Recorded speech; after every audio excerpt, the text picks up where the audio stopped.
There was once a people so strong, so certain, so far beyond every nation around them, that they stood up and asked aloud who could possibly be mightier than they were. And within 8 days, the wind had erased them so completely that the desert closed over their names like water closing over a sinking stone. They were the people of Ad. In their own time, they were the greatest power on the face of the earth. They were the inheritors of a green and well-watered Arabia, masters of a fertile land that has long since turned to desert. They were builders of towers and pillars, the like of which, the Qur'an tells us plainly, had never been raised in any land before them. They were giants among nations, rich beyond counting, feared by everyone who knew them. For generations after they were gone, their names still echoed through the poetry of the Arabs, a byword for might, for grandeur, for a glory that had once seemed to stand beyond the reach of time itself. To say that a thing was as ancient as Ad, or as mighty as Ad, was to reach for the very ceiling of human greatness. They were the measure that later peoples held themselves against and fell short of. And that is part of what makes their ending so staggering and so worth a long night's quiet reflection. Because the higher a people climb, the further there is to fall, and no people in all that early world had ever climbed as high as these. And today, there is almost nothing left of them at all. No ruins you can be certain of, no city you can walk through, no tomb you can be sure holds anyone. Only the sand and a story that Allah chose to tell not once, but again and again in chapter after chapter of the Qur'an, as though He wished to make absolutely certain that no generation that came after them would ever forget what happens when a people mistake their own strength for safety. And the Qur'an does not treat them as a small footnote, mentioned once and set aside. It returns to the people of Ad in surah after surah, in the long account of Surah Hud, in Surah Al-A'raf, in Surah Ash-Shu'ara, in Surah Al-Haqqah, in Surah Al-Fajr, and in others still, until they become the great recurring parable of what pride can do to a nation. They are held up over and over again as the very first and the very clearest warning of the early world, the people that every later generation was meant to look back upon and learn from. And the Prophet Muhammad himself, peace and blessings be upon him, would one day speak of them too, and would tremble at the memory of how they fell. So this is no small story and no forgotten one. It is one of the stories Allah intended to remain in the hearts of His servants through every generation. Welcome back to Sleepy Ummah, calm, authentic Islamic history to carry you into sleep. Wherever you are resting tonight, we are glad you are here. Let your breathing slow. Let your shoulders come down from wherever the day left them. If this is your first night with us, follow or subscribe so these stories can keep finding you in the dark. A word on our sources before we begin. Our stories are based on authentic Islamic sources: the Qur'an, Sahih Hadith, and classical Islamic scholarship. Some dialogue and scene descriptions are added for storytelling atmosphere and are not presented as historical fact. Where the scholars differ, we will tell you. And leave a comment below. Tell us the city, the country, the quiet corner of the world you are listening from tonight. Now settle in and let the world around you grow soft and far away. Tonight we travel further back than almost any story we have ever told. Back to the very first great civilization to rise after the flood of Nuh, peace be upon him. We will walk through a kingdom of giants and gardens and towers of stone. We will meet the gentle, patient prophet that Allah raised up from among them, a man named Hud, and we will hear the warning he carried for a lifetime to people who answered him only with laughter. We will stand in the long years of drought when the sky shut over the land like a sealed door and not a drop would fall. We will watch a dark cloud roll in across the horizon, and we will feel an entire nation cheer for the very thing that had come to destroy them.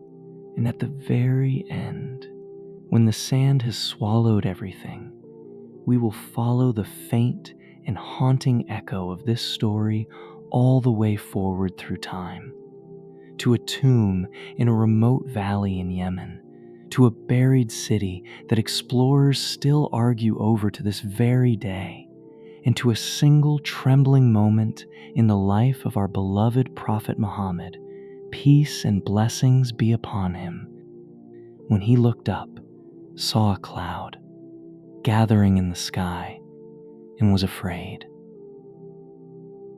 It is a story about strength and about what strength forgets. It is a story about a people who had every reason in the world to feel safe, and who were never in greater danger than at the very moment they felt safest of all. And it is a story, underneath everything, about gratitude, about the one quiet thing that the mightiest nation on earth could not bring itself to do, and how everything they had was lost for the want of it.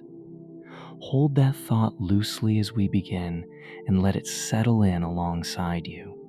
We will come back to it, gently, at the very end. This is the story of Hud, peace be upon him, and the people of Ad. And it begins in a world that has very nearly vanished from the earth. To truly understand the people of Ad, you have to first understand where they stand in the long line of human history as the Qur'an lays it out, because they stand very near the beginning. They came after the people of Nu, after the great flood that had washed the earth clean and left alive only the believers who had climbed aboard the ark. When the waters receded and humankind began again, the Ad were among the first to rise into greatness. And Hud himself would later remind them of exactly this, with a tenderness meant to wake them up. Allah preserves his words in Surah Al-A'raf. Remember when he made you successors after the people of Nu and increased you greatly in stature. Two things are folded into that one short sentence. These were a people who had inherited the earth in the aftermath of the deluge. And they were a people built on a scale that we, today, would find difficult even to picture. So where did they live, these inheritors?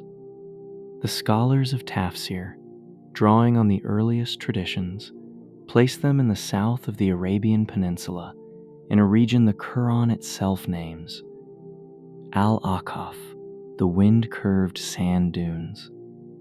The historian Ibn Ishaq records that the territory of Ad stretched across the south of Arabia, reaching from Oman in the east toward Yemen in the west. The companion Qatada described them as a people who dwelt among the sand hills and looked out over the sea, in a land the early narrations call Ash-Shu'ara. But here is the detail that surprises almost everyone who hears this story, and it is worth letting it reshape the picture in your mind. Their homeland was not always the empty, lifeless desert it is today. The historical accounts describe a southern Arabia that was once green, watered, fertile, heavy with gardens and shaded with springs. This was the ancient heartland of the frankincense trade, the place where rare trees, found in only a few corners of the world, wept a precious aromatic resin that was loaded onto caravans and carried across the whole of the known world, valued in the great markets of antiquity as highly as gold itself. The Ad sat at the very center of that river of wealth. They were not a scattered, struggling desert tribe scratching a living from the dunes. They were rich, settled, organized, and powerful, the lords of one of the most blessed corners of the early earth. Try, just for a moment, to see that vanished world the way the people of Ad would have seen it every day. Long caravans of camels strung out across the trade roads, loaded down with sacks of pale, precious frankincense resin, bound for the great kingdoms beyond the horizon. Tall houses and columned halls rising out of valleys that were green then, not gold. Terraced gardens fed by cool springs, date palms standing heavy in the heat, herds of cattle moving slowly through the shade. Markets loud with the languages of traders who had traveled for months across deserts and seas just to reach them.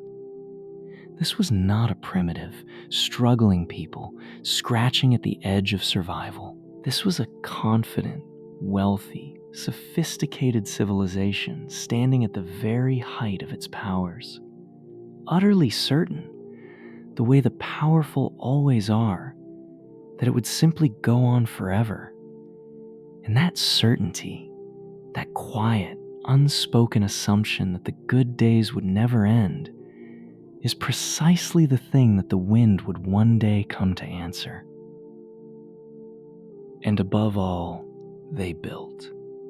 This is what they are remembered for, more than almost anything else. Allah describes them in Surah Al-Fajr in words that have echoed down through more than 1,000 years of human memory. Have you not seen how your Lord dealt with Ad? Iram, who had lofty pillars, the like of which was never created in the land. Iram of the pillars. That single phrase has captivated believers and scholars and wandering travelers for centuries. Ibn Kathir explains that Iram was the name of the first and original branch of Ad, sometimes called the ancient Ad, the Ad of old, named after a forefather in their line, and that the pillars refer both to the soaring stone columns of their architecture and to the towering height of the people themselves. They raised high structures upon lofty pillars in a way that no people before them ever had. They were the pioneers of monumental building, the first to make stone reach for the sky. And the Qur'an's verdict upon all that achievement is stark and short and final, the like of which was never created in the land. No one had ever built like this, and the verse seems to whisper, no one should ever forget what became of those who did. Now here we have to be careful and honest with you, because this is precisely the kind of story in which exaggeration loves to creep in. Some of the old narrations describe the people of Ad as literal giants, and you will find reports traced back to early authorities that give specific and astonishing measurements for their height, many times the height of an ordinary man. The very scholars who preserved these reports were themselves cautious about them.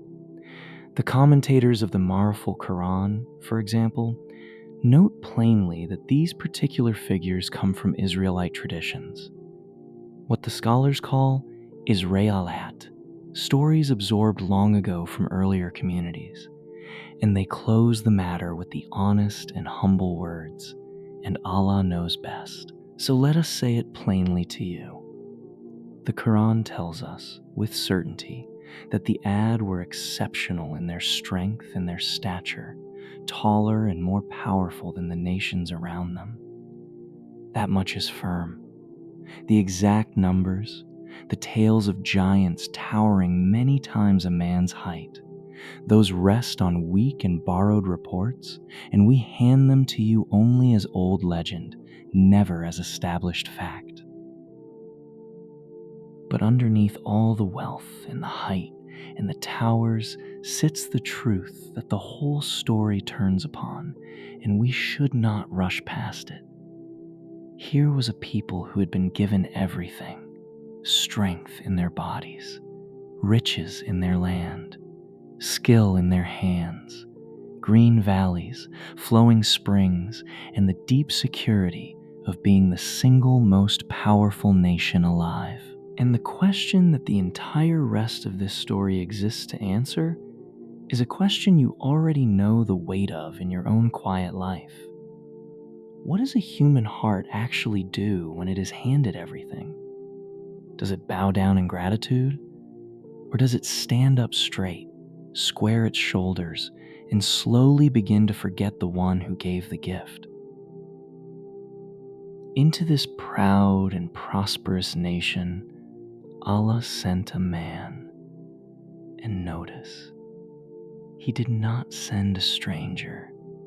He did not send a foreigner with an unfamiliar accent and unfamiliar clothes, someone the chiefs could wave away as an outsider who simply did not understand them. He sent one of their own. The Qur'an is deliberate about this, and it repeats the point like a refrain in Surah Hud, in Surah Al-A'raf, in Surah Ash-Shu'ara. And to add, we sent their brotherhood, their brother, a man drawn from inside the family of that people who knew their tongue and their customs and their pride from the inside because he had grown up breathing the very same air they breathed. We should pause on that word, brother, because it carries real weight. The scholars are careful to explain that it does not necessarily mean a sibling in blood. It means he was one of them, of their lineage, of their stock, of their belonging. He was bone of their bone. And there is a deep mercy in that choice. Allah did not send the Ad a prophet they could dismiss as a stranger, so that no one among them could ever stand up and say, "You don't understand us. You're not one of us. You have no idea what it means to be of Ad." Hud knew exactly what it meant. He had lived it. That was precisely the point.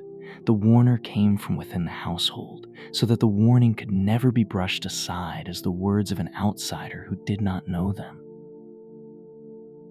Who was he, this man? Here the genealogies recorded in the classical sources differ in their finer details, and we will be honest with you about that rather than pretend to a precision the records simply do not give. The traditions trace Hud back through the line of Sam, the son of Nu, the line from which the great peoples of that age descended. Ibn Ishaq, as Ibn Kathir relays him, connects the first Ad to a forefather named Iram, son of Sam, son of Nu, which is the very reason the Qur'an can call them the Ad of Iram. The exact count of generations standing between Hud and Nu is something the early scholars record in slightly differing ways, and we will not paper over that with false certainty. But what they agree upon, and what truly matters for us tonight, is this. Hud came not very long after the flood. He was a prophet sent to the very first great civilization to rise in its aftermath. He stands close to the dawn of the human story as the Qur'an tells it, one of the earliest warners, sent to one of the earliest nations. And here is something worth holding on to, because it runs through every story we will ever tell on these nights. His message was not new. It was not something Hud had invented, or dreamed up, or pieced together on his own. It was the very same message that Nu had carried to the people before the flood. And it was the very same message that every single prophet who came after him would carry in turn. Salih to the people of Thamud, Ibrahim, Lut, Musa, Isa, and at the very end of the long line, our own Prophet Muhammad, peace be upon them all. One God. Worship him alone, with nothing beside him. The scholars point to this single, unbroken thread running like a golden cord through the call of every prophet from the first of them to the last. The faces changed, the nations changed, the languages and the centuries rolled by. But the message lying at the very heart of it never moved so much as an inch. So when Hud opened his mouth before the people of Ad, he was speaking the oldest truth there is, the one truth that every messenger Allah ever sent was raised up to carry. And what exactly was wrong with his people that a prophet had to be raised among them at all?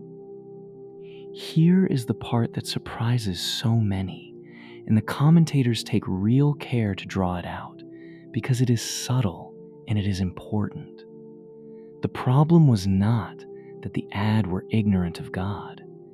It was not that they were hardened atheists who denied that any creator existed.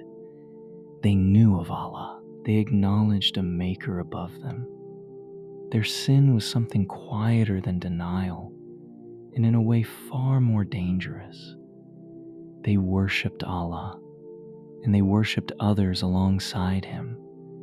They had carved idols, shaped images with their own skilled hands, and then handed over to those lifeless images the love and the fear and the devotion that belonged to God alone. This is the sin the scholars call shirk, the associating of partners with Allah.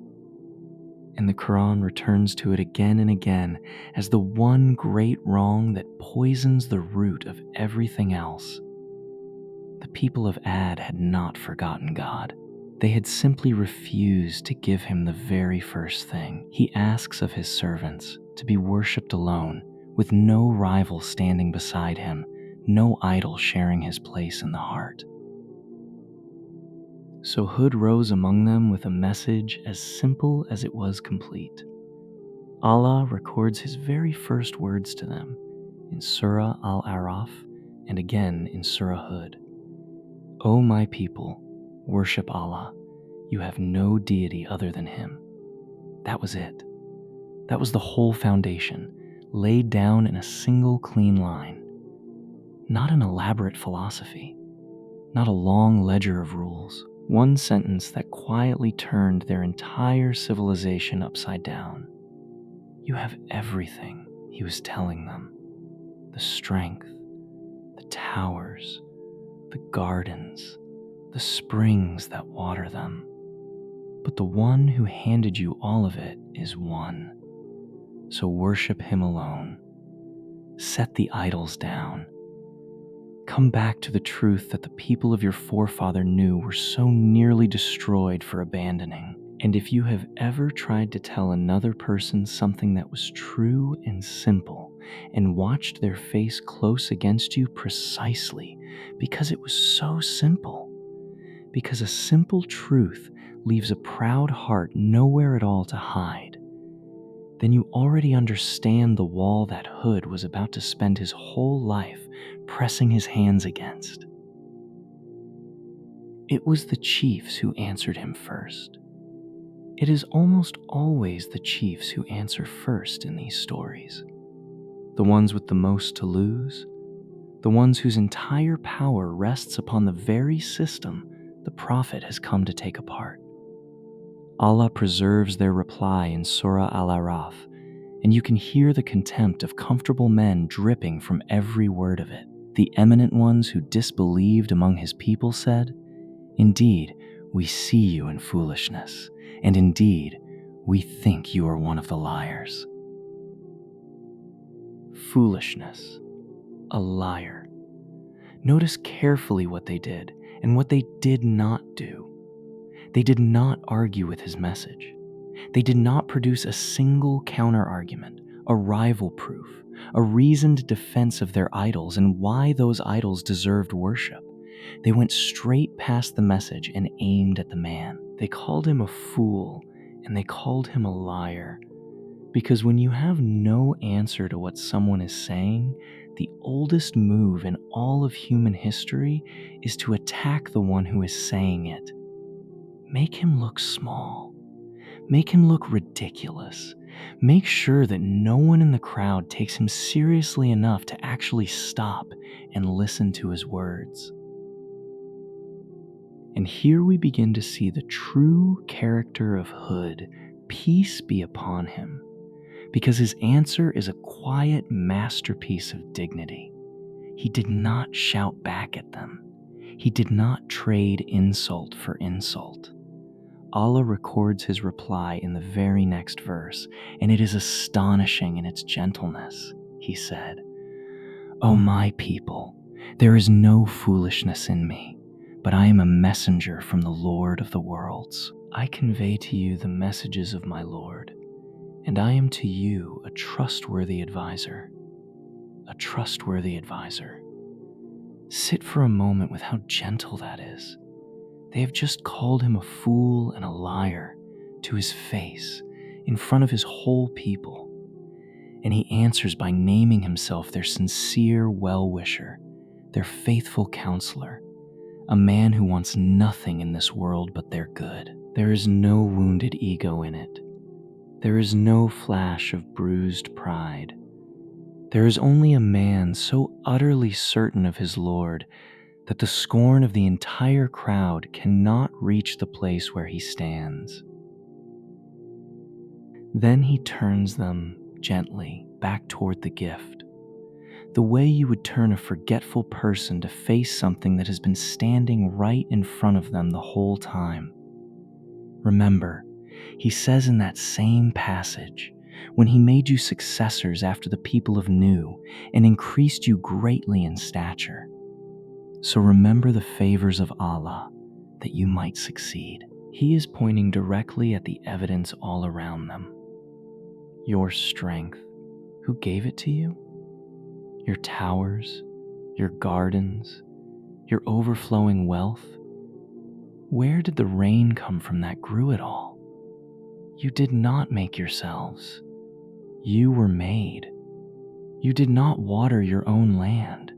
You were watered. Every single thing you stand here so proud of is a gift. And a gift, by its very nature, points back to a giver.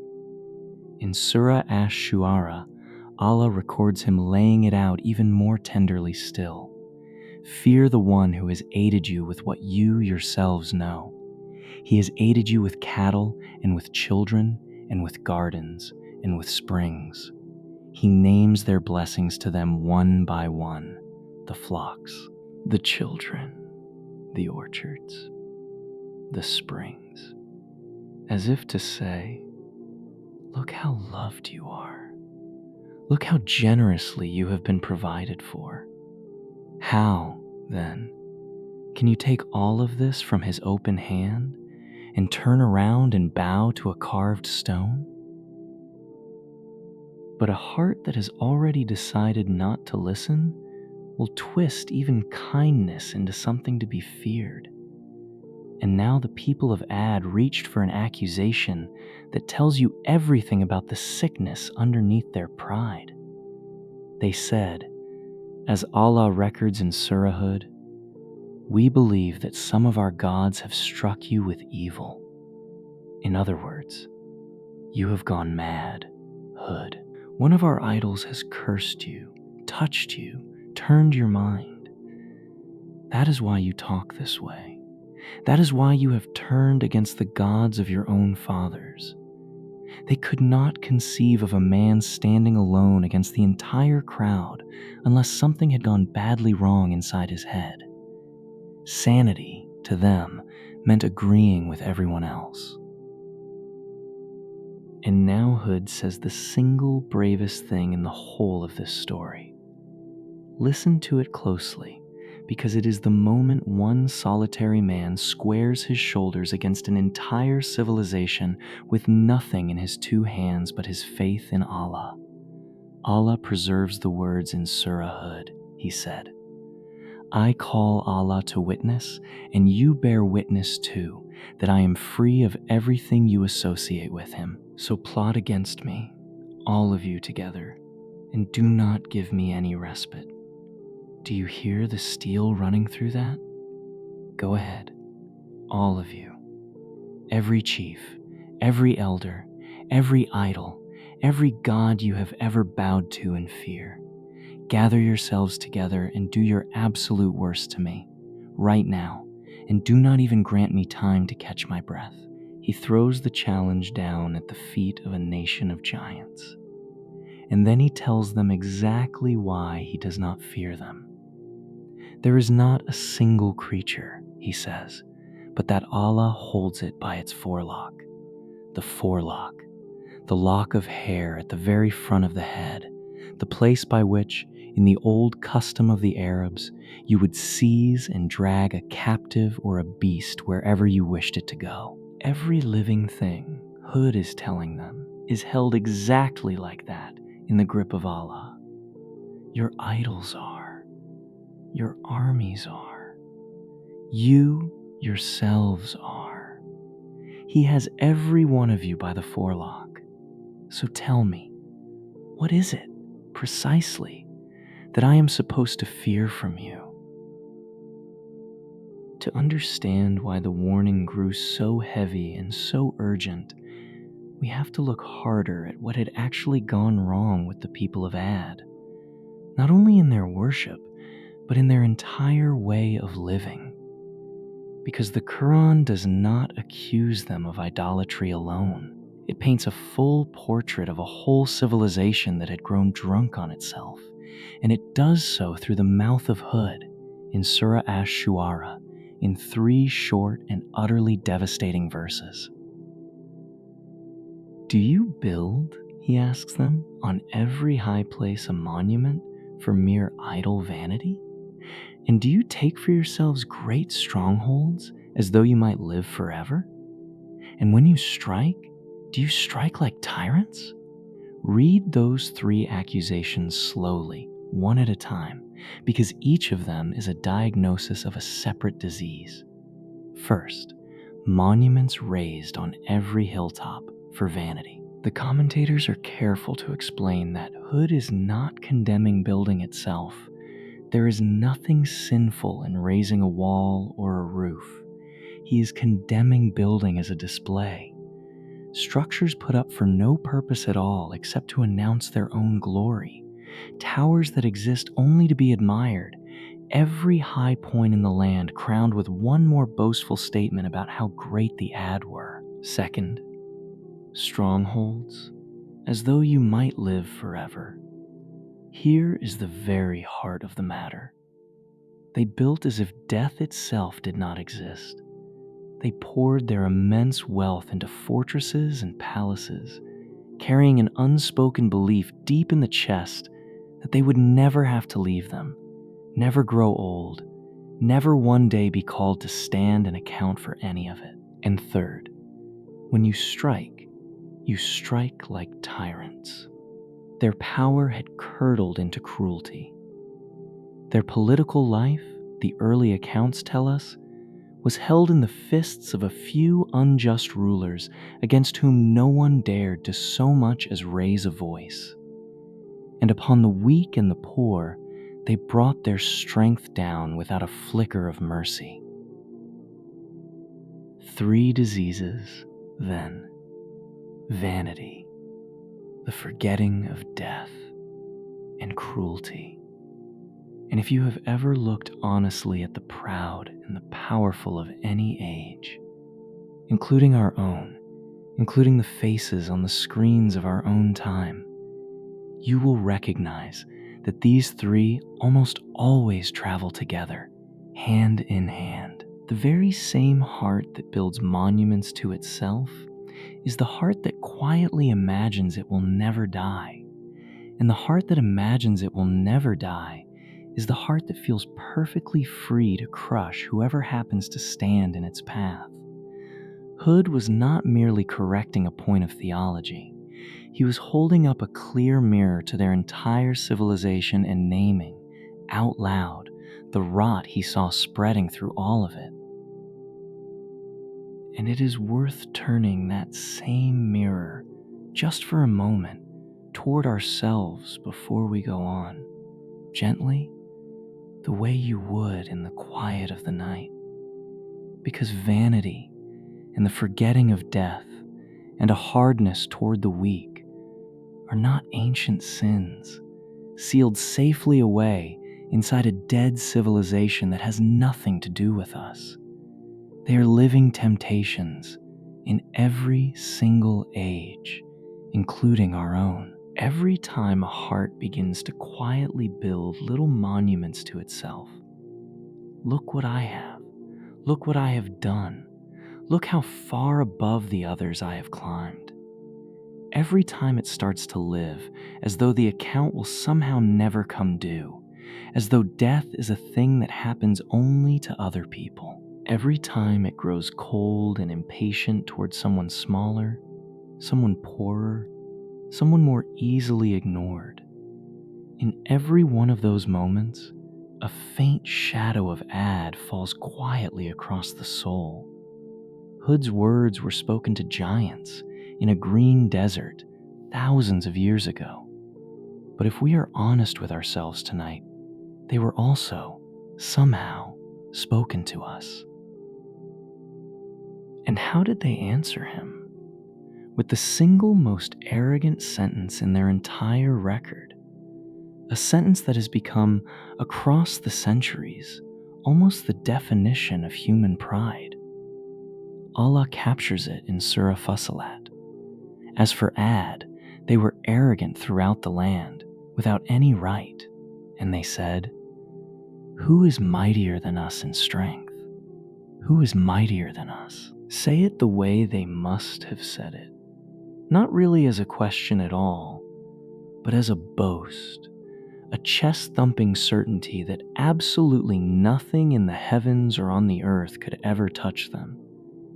They looked at their own bodies and their own armies and their own towers, and they concluded that they themselves were the ceiling of all power, that nothing whatsoever existed above them. And Allah's reply, set down in that very same verse, is quiet, and it is crushing. Did they not see that Allah, who created them, was mightier than them in strength? You, who stand there asking who is stronger, did it never once cross your minds to look up at the one who made your strength to begin with? The hand that shaped the muscle is stronger than the muscle. The one who fashioned the giant is greater than the giant. How did you manage to forget the most obvious thing in all of existence? And underneath all of it, holding the whole rotten structure up, sat one final denial. The denial that made every other sin possible. They simply did not believe that they would ever be brought back.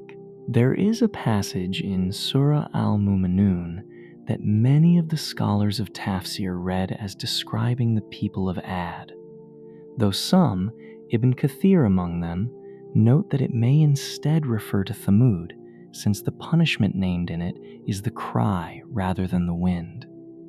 Either way, it captures this exact arrogance. The elite of that people, the ones who denied the meeting of the hereafter, even while Allah had granted them every comfort in the life of this world, scoffed.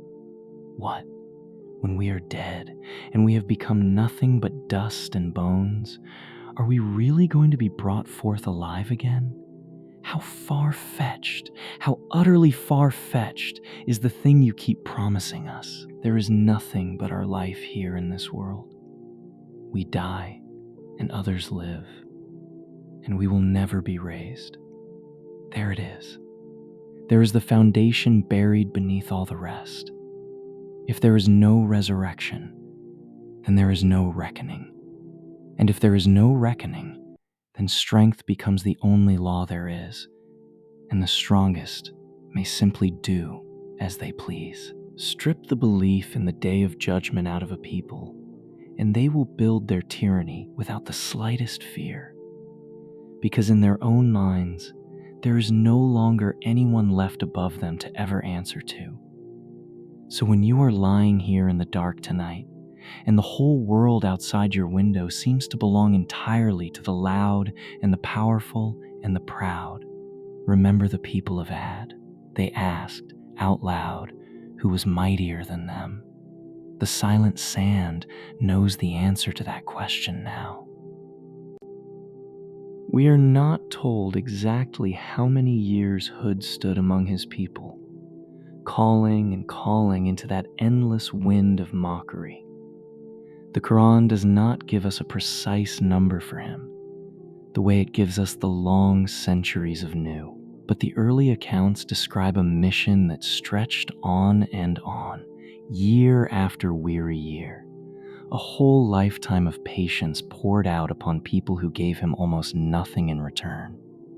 Picture, for a moment, what that actually asks of a human being: to wake every single morning already knowing that the day ahead will bring the same sneers, the same closed and hardened faces, the same chiefs turning their backs the instant you begin to speak, and to rise and go out anyway, and to say the truth one more time, gently, as a trustworthy advisor, to the very people who have called you mad to your face. That is a kind of courage that does not look like courage from the outside. There are no banners in it and no glory. It is the slow, daily, unspectacular courage of simply refusing to give up. And it may be the hardest courage there is. And yet he was not entirely alone. The Qur'an tells us, quietly, that a few of them did believe. We are not told how many, and we are never given their names, but Allah preserves their existence forever in a single merciful sentence in Surah Hud. And when our command came, we saved Hud and those who believed with him by a mercy from us. Those who believed with him. A small band, somewhere within that vast and proud nation, who heard the simple truth and found that they could not unhear it, who quietly set down their idols and chose to stand beside the strange, gentle man against the entire crushing weight of their own society. We will never know their individual stories in this life, not their faces, not their struggles, not the price each of them paid for believing. But Allah knew every one of them, and Allah saved every one of them. And perhaps that is the only recognition that has ever truly mattered, for them or for any of us. And there is a quiet comfort hidden in this for anyone who has ever felt unseen in their own faith. The believers of Ad were a tiny, powerless minority. They held no high office. They won no argument that history bothered to write down, and they changed the mind of almost no one around them. By every worldly measure there is, their lives would have looked like failure. A handful of strange people following a strange man, mocked by everyone who mattered. And yet they are the ones whom Allah saved. They are the ones whose faith outlasted the towers and the giants and the whole proud, glittering civilization that had laughed at them and called them fools. There is something in that worth carrying with you tonight. The success that Allah counts and the success that the world counts are very often not the same thing at all. And the one whose count is the only one that finally matters misses nothing and overlooks no one, however small and forgotten they may feel. For everyone else, the wall did not move, not an inch. And there comes a moment in the story when the rejected prophet, after all of those long and fruitless years, finally turns away from his people and toward his Lord. In that same passage of Surah Al-Mu'minun, the one the scholars read as belonging either to Hud's people or to Salih's, Allah gives us the messenger's prayer, and it is heartbreaking in its sheer simplicity. He said, "My Lord, support me, because they have denied me." It is the same cry, almost word for word, that the Qur'an places on the lips of Nuh before him. That is the entire prayer. There is no curse in it. There is no demand for vengeance, no calling down of fire upon their heads. There is only a tired, faithful man laying his exhaustion down at the feet of God. They have denied me. Help me. And if you have ever yourself reached the very end of your own strength, in some long and thankless struggle that no one else seemed to see, and found that the only thing you had left to give was to whisper to God in the dark that you simply could not carry this alone any longer, then you have prayed something very close to the prayer of the prophets. And then, at last, the answer began. But it did not begin as fire from the sky. Not yet. It began, the scholars tell us, with something quieter, and in its own way far more frightening. It began with the rain stopping. The scholars of tafsir, drawing on the early narrations, relate that Allah withheld the rain from the people of Ad for 3 long years. We want to flag this clearly for you, in keeping with our promise. The precise span of 3 years reaches us through the tafsir tradition, through the commentary of the scholars who preserved what was passed down to them, rather than from an explicit verse of the Qur'an itself. But its meaning is plain enough, and you can almost feel it tightening, slowly, like a hand closing around the throat of that once green and prosperous land. The springs that had watered their famous gardens began to fail and fall silent. The fields that had fattened their flocks began to crack open and yellow under the sun. The frankincense trees, the very source of their fabulous wealth, stood thirsting under a sky that would give them nothing at all. The most powerful nation on the face of the earth, the people who had stood and asked aloud who could possibly be mightier than them, now found themselves standing beneath a clear, cloudless, pitiless sky, and discovered that they could not, with all their giant strength and all their gold, command a single drop of rain to fall. And here is the mercy hidden quietly inside the warning, and we must not hurry past it. The drought was not yet the punishment. The drought was the alarm bell. It was Allah, in His patience and His forbearance, giving them one more chance. A hardship sharp enough to wake a sleeping people, yet slow enough and gentle enough to leave the door of repentance standing wide open the whole time. A people brought low by thirst might just, at last, remember who it is that sends the rain. And Hud, ever the trustworthy advisor, even now, after all of it, was about to step forward one final time and offer them the way out. So Hud came to his people in the very heart of the drought, and he made them an offer so generous that it should have cracked their pride wide open like a shell. Allah records it in Surah Hud, and every single word of it is an open hand, stretched out toward a people who had given him nothing in return but the back of theirs. "O my people," he said, "ask forgiveness of your Lord, then turn back to him in repentance, and he will send the sky down upon you in abundant rain, and he will add strength to your strength. So do not turn away as criminals."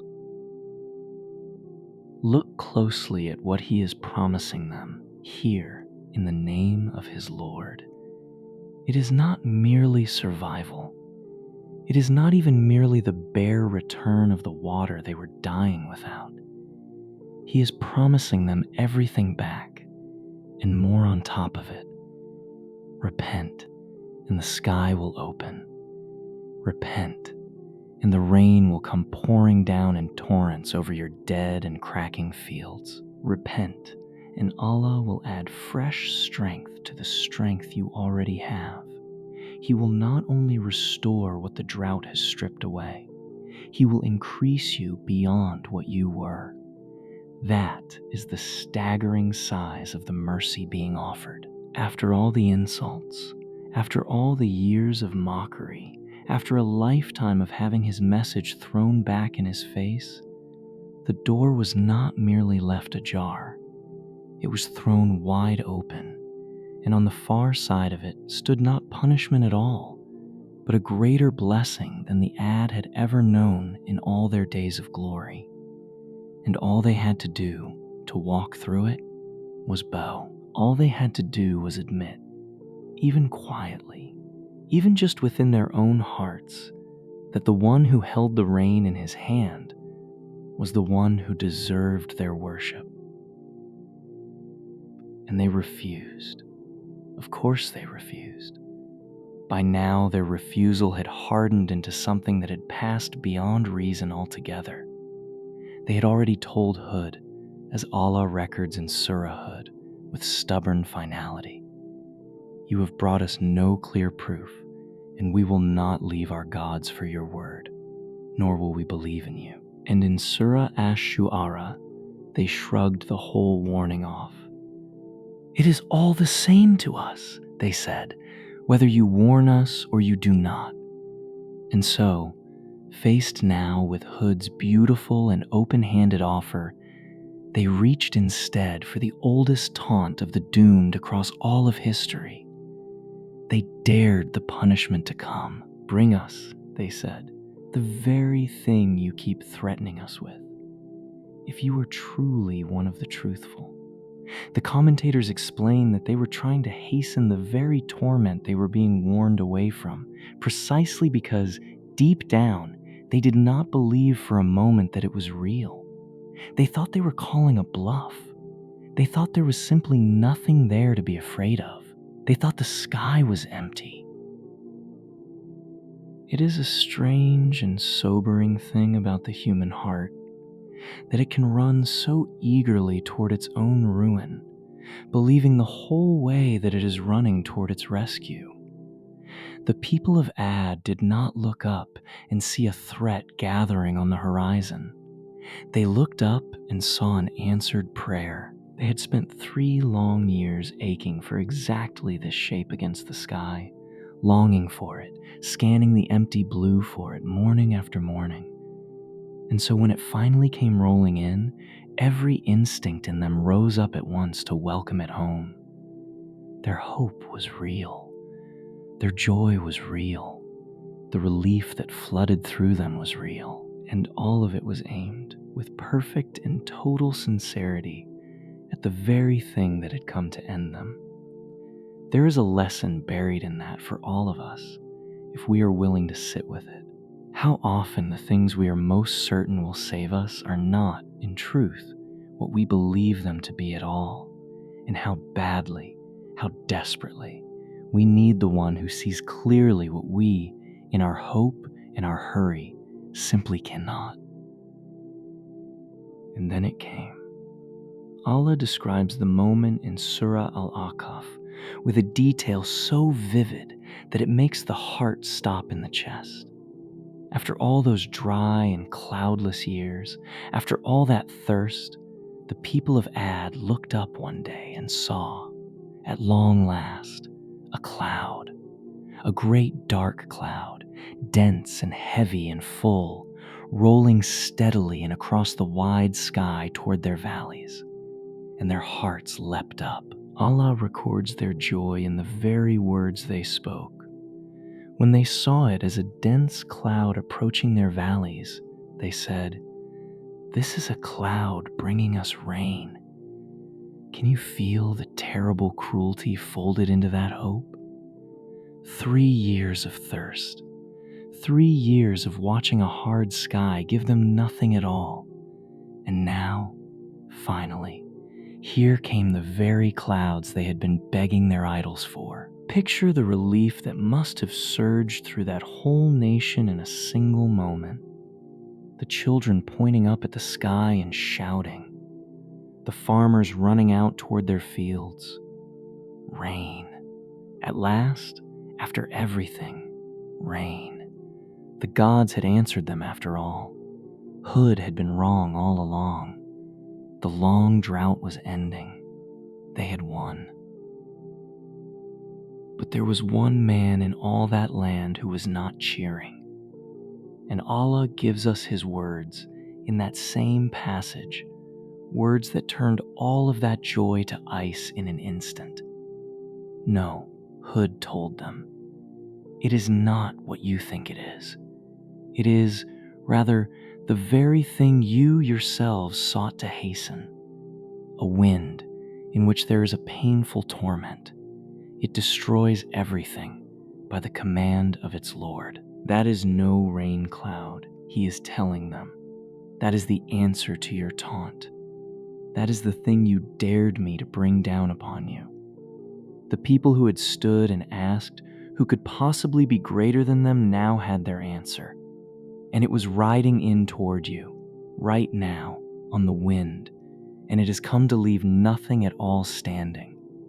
The cheering must have died in their throats. The thing that an entire nation had just welcomed with open arms as its salvation was, in truth, its execution, and it was already almost upon them. What fell upon the people of Ad was wind, not the water they had hoped for. Wind. And to describe it, the Qur'an reaches for some of its most terrible and unforgettable language.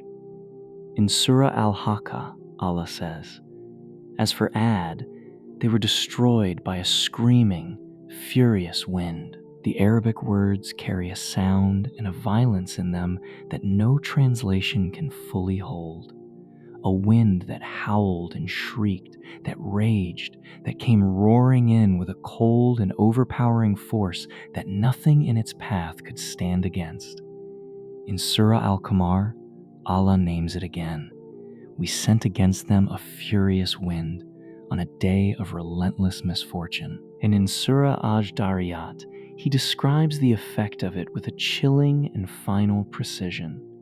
It left nothing that it came upon except that it made it like decayed and crumbling ruins. Whatever it touched, it did not merely knock down. It hollowed out. It rotted from within. It reduced what had been solid to dust and broken husks. And it did not come and go in a single afternoon. This is the part that the imagination truly struggles to hold. And so the Qur'an insists upon it, plainly, so that we cannot look away. Allah tells us in Surah Al-Haqqah that He imposed this wind upon them for 7 nights and 8 days in unbroken succession, without a pause, without a mercy, without a single break in which to catch a breath or to find some shelter that might possibly hold. 7 nights and 8 days. Think of the very longest and worst storm you have ever lived through in your own life. The kind that keeps you awake through the dark hours, that rattles the windows in their frames, and makes the whole house feel suddenly small and fragile around you. Now stretch that out across more than a week, with no eye of calm in the middle of it. No single morning of stillness, a wind that does not weaken, but only grows, hour after hour after hour. The greatest builders that the world had ever produced, the people of the lofty pillars, were forced to watch their monuments and their proud strongholds, the very ones they had raised as though they would live in them forever, come apart and scatter in the howling, endless dark. And then the Qur'an gives us the image of the people themselves, and it is one of the most haunting pictures in all of Scripture. Allah says that you could see the people lying overthrown, fallen, as though they were the hollow trunks of date palms, tumbled to the ground. Picture it slowly. The men of Ad, these towering, powerful giants of a people, the single strongest nation upon the whole earth, scattered now across the ground like dead and uprooted trees. like empty husks, like the rotted out, hollow stumps of palms, torn up by the roots and flung down by a wind that did not care in the slightest how tall they had stood. The strength they had boasted of meant nothing at all now. The great bodies they had been so proud of lay broken and emptied across the sand. All that height, all that power, all of it laid flat. And when it was finally, mercifully over, Allah tells us in Surah Al-A'raf the sheer completeness of it in one quiet and devastating line. So they became such that nothing could be seen except their dwellings. Nothing left. Not the people, not the rulers, not the proud, nor the cruel, nor the strong. Only empty houses, standing silent in a silent land, like a great feast laid out on a table in a hall that no one would ever again walk into. And then, silence. After 7 nights and 8 days of a wind that had never once paused for breath, the wind itself, at last, stopped. And what it left behind was a stillness more terrible than any noise could ever have been. A whole nation gone. The loud markets empty. The trade roads that had carried frankincense to the ends of the earth buried under the sand. The great columned halls standing open now to a quiet sky, with no one left inside any of them to light a single lamp against the coming dark. The people who had stood and asked who could possibly be mightier than them had their full answer now. And it was written across the entire length of their ruined land in a language of pure emptiness that needed no words at all. There was no one left even to mourn. There was no one left to bury the dead. There was only the desert, patient and ancient, beginning, slowly and silently, to move back in and reclaim what had so briefly been taken from it. Now, the people of later generations told a great many stories about how the sand itself rose up and swallowed the cities of Ad whole, burying them forever, and you will hear those tales repeated in many a retelling of this story. We pass them along to you as the lore and the legend that grew up around the event over the centuries, not as established fact. What the Qur'an itself states plainly is the wind, and the 7 nights and the 8 days, and the utter and total erasure of a people.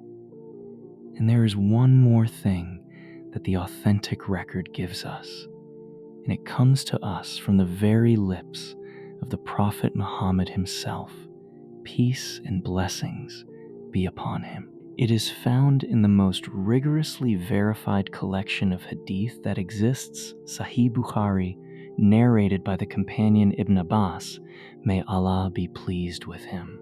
The Prophet said, "I was made victorious by the Saba, the easterly wind, and the people of Ad were destroyed by the Dabur, the westerly wind."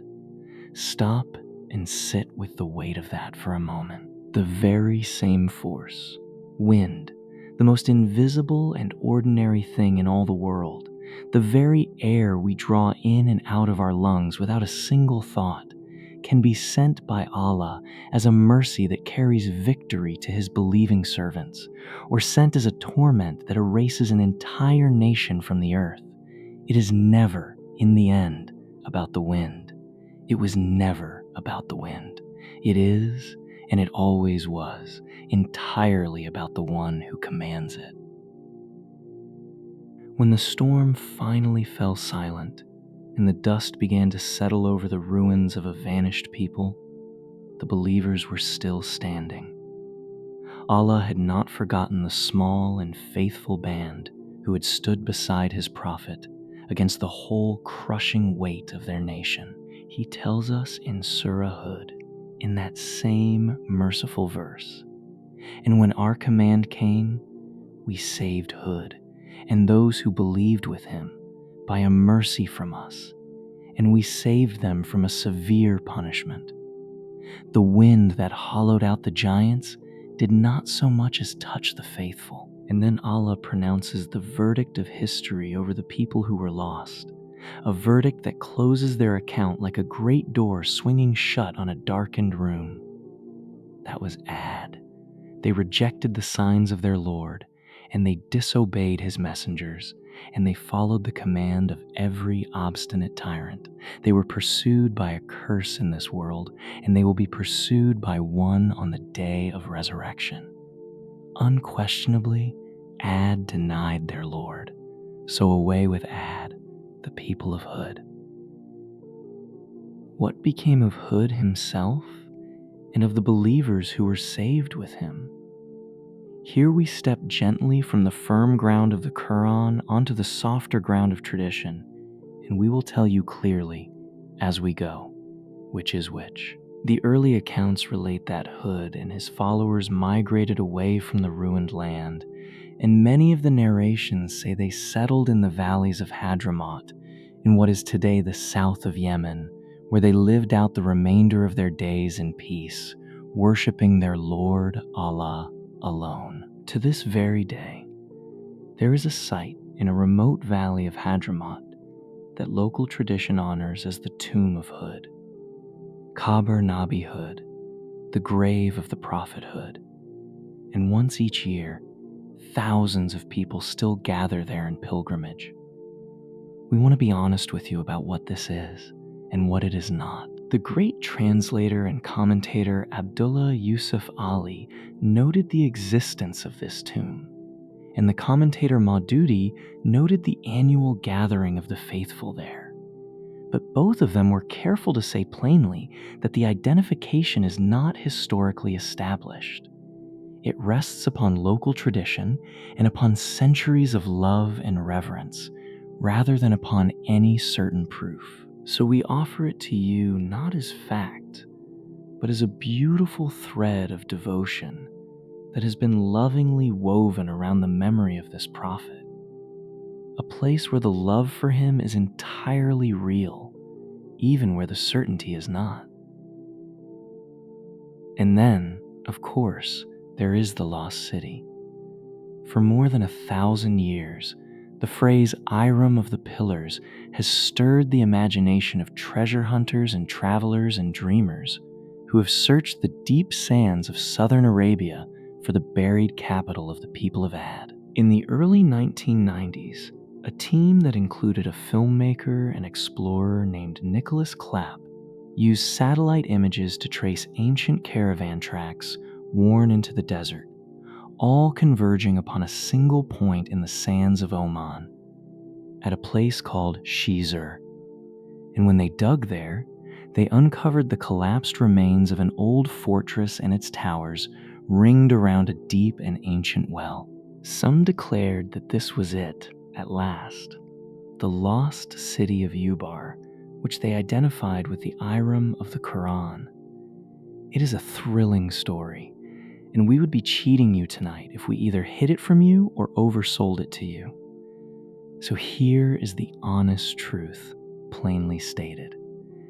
That identification is not confirmed, and serious scholars remain genuinely divided over it to this day. The remains at the site have been dated by some researchers to a period that does not match the ancient timeline of the people of Ad at all, and there is, as the archaeological record presently stands, no direct evidence tying those particular ruins to the people that Hud was sent to. It is a fascinating possibility and a wonderful piece of desert detective work. It is not a proven discovery of Iram. The Quran, after all, never once asked us to dig the city up out of the sand. It asked us only to learn from what happened to the people who built it. But of all the echoes of this ancient story, the one that should move us the most is also the closest one to our own hearts, because it lived in the chest of our own beloved prophet. Peace and blessings be upon him. It is recorded in Sahih Bukhari, narrated from his wife Aisha, may Allah be pleased with her. She said that whenever the prophet would see a cloud gather and darken across the sky, his very face would change. He would grow restless and agitated, walking in and walking out, his expression shifting with a visible unease. And only when the rain finally began to fall would he relax and his face clear and the calm return to him. And when Aisha once gently asked him why, he told her the truth of it. He feared that the cloud might be carrying the very thing that the people of Ad had once welcomed with such joy. The torment that came to them disguised as rain. Stop tonight and think on that. The greatest and the most beloved of all human beings who ever lived, the one whose every prayer was answered, the one whose place with his Lord was the very highest of all creation. Even he looked up at a darkening sky and remembered the people of Ad and felt fear move in his heart. He never once allowed this to become merely a story, a tale told and then forgotten. He carried it inside his chest. He let it keep his own heart soft and humble and watchful before his Lord. And if it kept the prophet himself humble, then perhaps it is exactly the kind of thing that you and I should be carrying with us, too, quietly, into the stillness of the night.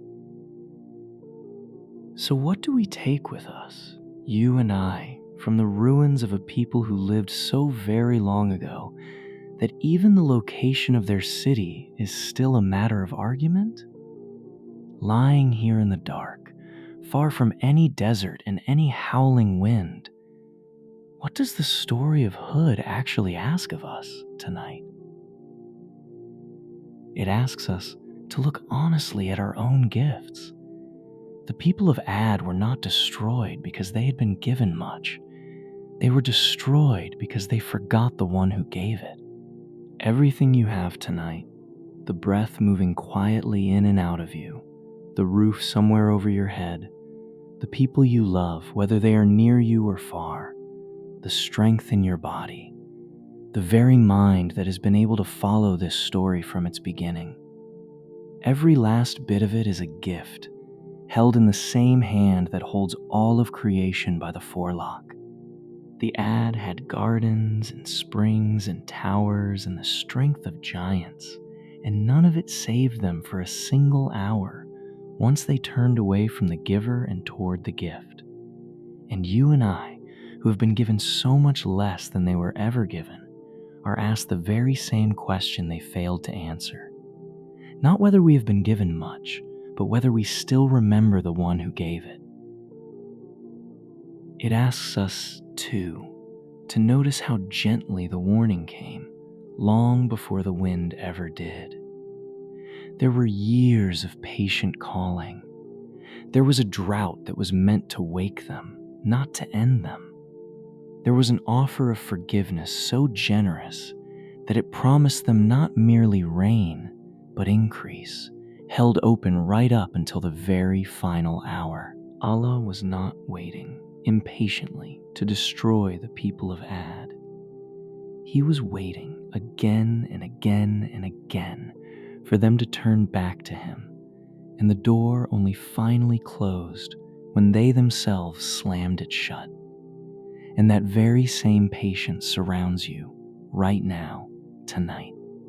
Whatever it is that you are carrying into this darkness, whatever you have done or left undone, or cannot seem to forgive yourself for, the door that the Ad refused to walk through is still standing open for you. It does not take a desert and a prophet to walk through it. It takes only a heart that turns quietly in the dark and whispers, "My Lord, I remember you." And there is one last thing to carry with you into sleep, gentler than all the rest. For all of its terror, for all the wind and the ruin. This is not, in the end, a story about a cruel God who was eager to destroy. It is a story about a patient God who warned and then waited and then warned again, who raised up a gentle man from among the people themselves and sent him to call a hard and proud nation back to the truth year after thankless year, who held the door of forgiveness wide open even in the very final hour, even after every insult, and promised not only rain but increase to anyone willing to walk through it. Notice where the weight of the story actually falls. The destruction of Ad takes up only a handful of short verses, swift and final. But the calling and the warning and the waiting and the mercy held out again and again, that is what fills the chapters. If you remember nothing else of this night, remember that. The wind is in the story, but the patience, the long and aching patience of God is the story. So let yourself rest now. You do not have to solve everything tonight. You do not have to be strong in the way that the Ad believed themselves to be strong. And look how that strength served them in the end.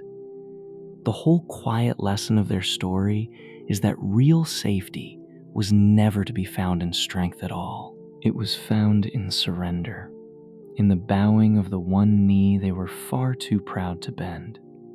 But you are allowed to bend it. You are allowed to set the entire weight of the day down now, here, and let the one who holds the wind itself hold you, too, gently while you sleep.